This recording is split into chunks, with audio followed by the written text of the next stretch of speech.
Welcome to the Buyer's Edge platform restaurant reopening video series. Today's topic is financial concerns, and we're joined by Dakota Reid, a restaurant finance expert.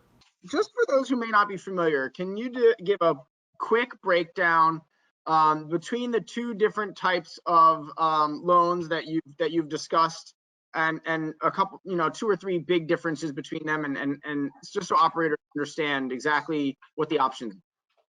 Sure. As everybody knows and everybody's been following, Andy, is this PPP loan. And I want to say everybody rushed to get it. And then every day, the stringencies of the guidelines that come down with those, you're seeing a lot of people going, whoa, I'm not playing in this. We have enough cash. I'd rather go to private equity. You're seeing all different moves from a lot of different players based on their strategy.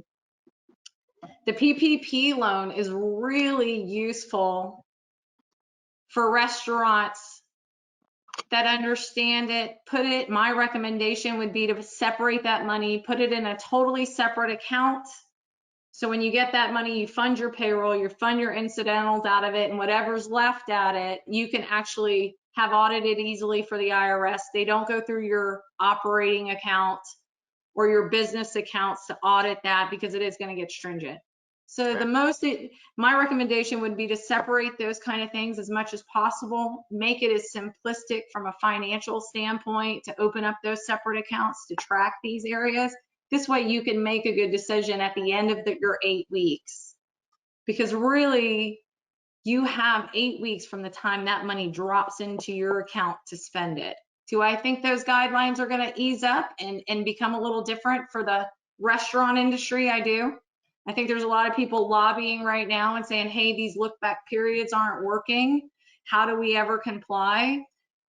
I would suggest to all operators, do it the way you hear today and what your experts think, and the rest of that will be cush on the back end. But I'm more conservative for the operators because I know the restaurant industry is pennies. And you go, I'd rather be safe than sorry.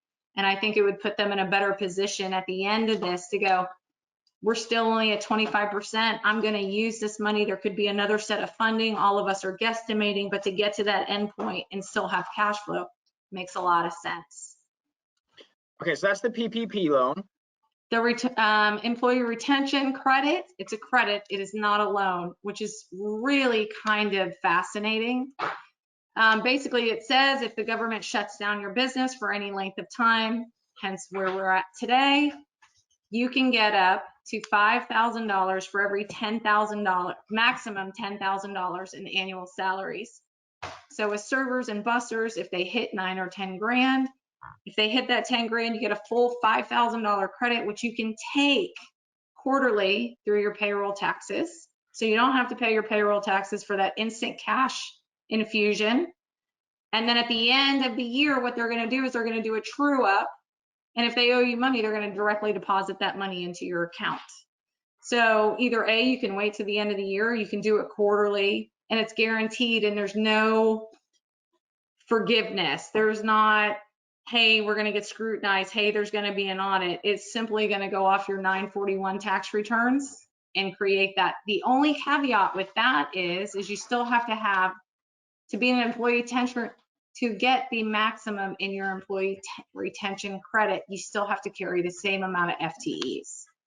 So if you have 150 FTEs in 2019, you're going to have 150. Otherwise, it gets diluted the same way the PPP loan forgiveness does.